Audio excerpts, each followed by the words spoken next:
কিন্তু এই মুহূর্তে রয়েছি শেওড়াপাড়াতে। আপনারা সবাই জানেন যে এই বৃষ্টির যে অবস্থানটি সেটির কারণে কিন্তু শেওড়াপাড়া এই রোডটিতে প্রচুর পরিমাণ পানি জমে গিয়েছে। আপনাদেরকে যেমনটি আমরা দেখানোর চেষ্টা করছিলাম, সকাল থেকে কিন্তু একটানা বৃষ্টির ফলে ঢাকার বিভিন্ন অঞ্চলেই কিন্তু আমরা এমন পানির পরিমাণ দেখতে পেয়েছি।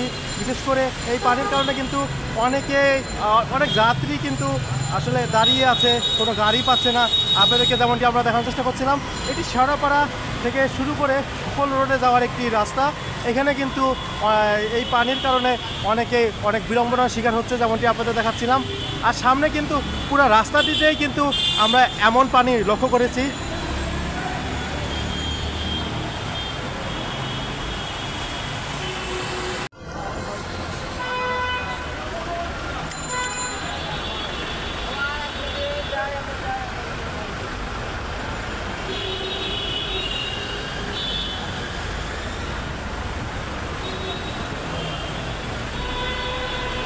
দর্শক, আপনাদের কিন্তু আমরা দেখানোর চেষ্টা করছিলাম যে এই যে সকাল থেকে যে সারা দিনই কিন্তু বৃষ্টি হয়েছে, আর এই বৃষ্টির কারণে কিন্তু এখন পর্যন্ত রাস্তার ভিতরে যে পানি সেটি কিন্তু সরানো সম্ভব হয়নি।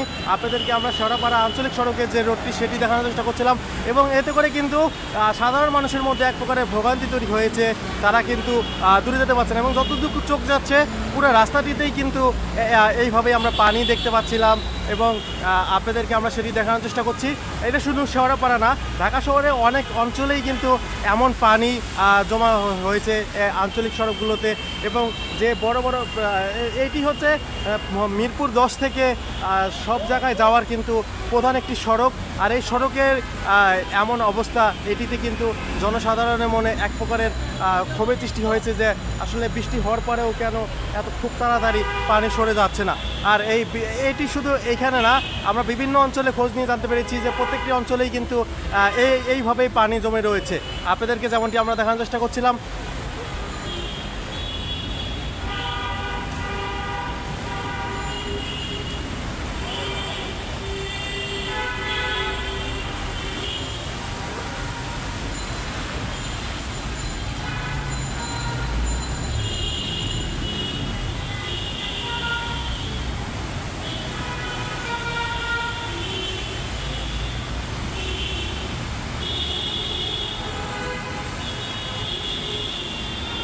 এখানে তাও আমরা অল্প পরিমাণ পানি দেখতে পাচ্ছি, কিন্তু অনেক রাস্তা রয়েছে যেখানে কিন্তু হাঁটু সমান পানি জমে গিয়েছে।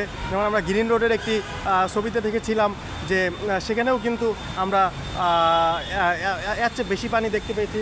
ঢাকা রাজধানীতে কিন্তু বিভিন্ন অঞ্চলে এমন পানি জমা পড়ে গিয়েছে শুধু বৃষ্টির কারণে।